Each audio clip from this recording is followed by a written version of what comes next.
This is a very simple experimental setup in line with green chemistry requirements to obtain a range of valuable polyfunctionalized benzenes.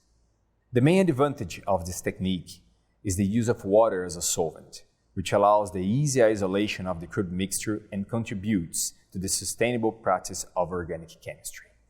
Demonstrating the procedure will be Dr. Gabriela Souza, an associated researcher from my laboratory.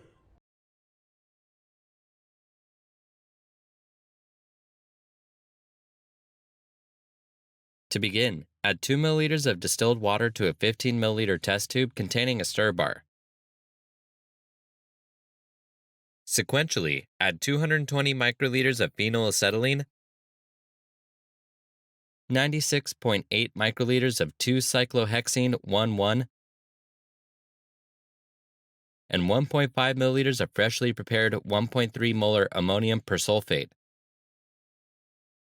Cap the tube using a rubber septum and insert a needle in it to avoid eventual pressure buildup during the heating. Place the tube in an aluminum heating block on a hot plate and heat it at 85 degrees Celsius under vigorous stirring at 1150 RPM for 8 hours. To allow the progress of the reaction, take a 50 microliter aliquot of the reaction medium and transfer it to a 1.5 milliliter conical vial.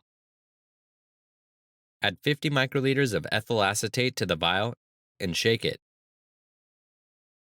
Then, collect the organic top layer with a capillary tube and apply it on a TLC silica-coated glass plate. Dip the plate in a solution of 92 to 8 hexanes ethyl acetate to analyze.